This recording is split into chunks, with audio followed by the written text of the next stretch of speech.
Présence de Madame Sadje Dominique, représentant la région Occitanie. Monsieur Alain Gabrielli, représentant le conseil départemental de la Haute-Garonne. Reste toujours dans le même sens avec une vidéo. Monsieur Pierre Lacaze. On est là. Non, pas toi. On est là. Secrétaire du Parti communiste de la Haute-Garonne. Madame Morin-Odile, présidente de l'association Indisocial.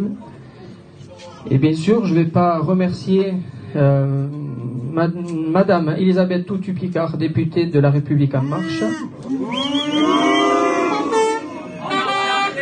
Monsieur Mandement, maire de Muret et président de la communauté des communes de Muret-Aglo, pour leur absence. Donc ça prouve quand même leur intérêt au service public.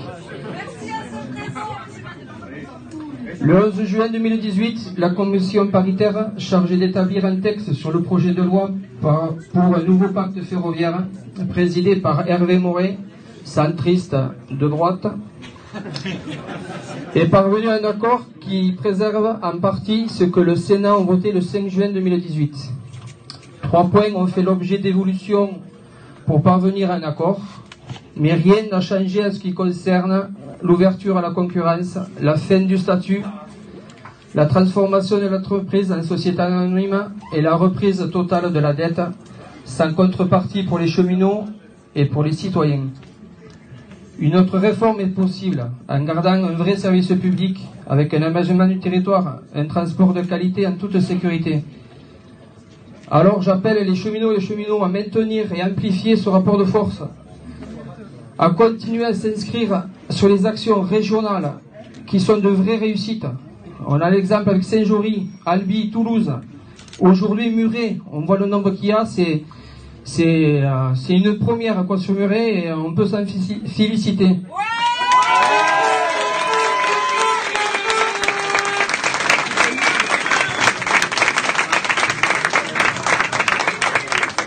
Alors, je vais faire une petite rétrospective sur l'accessibilité.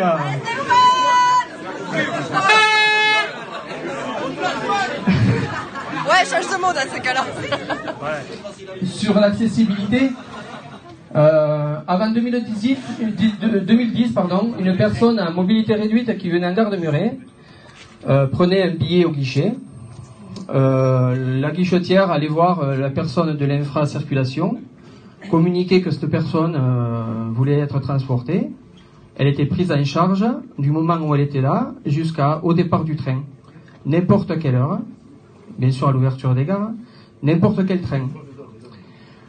En 2012, jusqu'à fin octobre 2017, le service Accès Plus a été créé.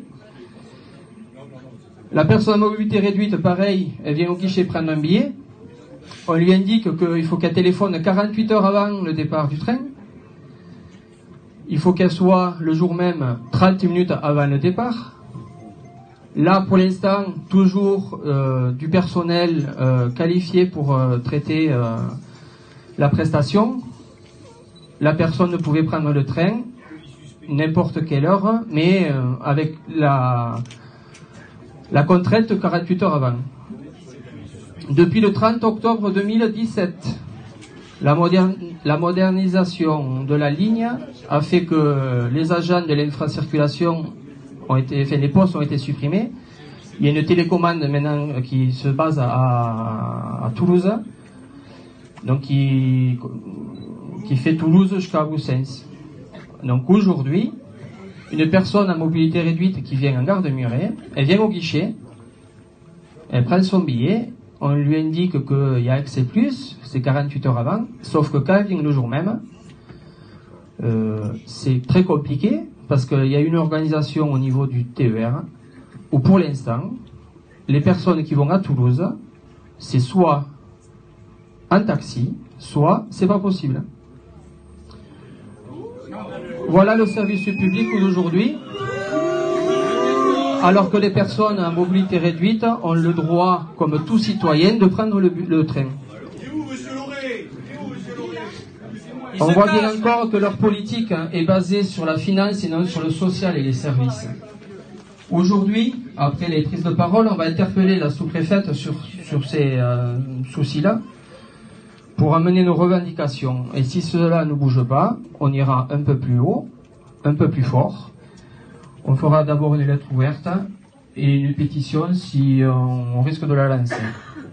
Je vous remercie. Je vais donner la parole à Madame Odile Morin. Présidente de l'association Antisociale.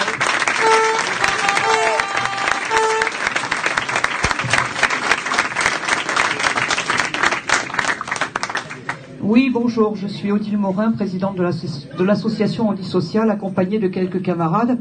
Mais effectivement, je suis la seule en fauteuil, en dehors de Alain Gabrielli, conseiller départemental, à être venue, parce qu'effectivement, hier soir encore, une camarade qui est en fauteuil roulant souhaitait venir, mais effectivement, comme elle n'avait pas pu réserver la prestation 48 heures avant, elle n'a pas pu venir. Effectivement, je constate que l'accessibilité recule au lieu d'avancer. Alors il faut savoir aussi qu'en matière d'accessibilité, la SNCF avait pris l'engagement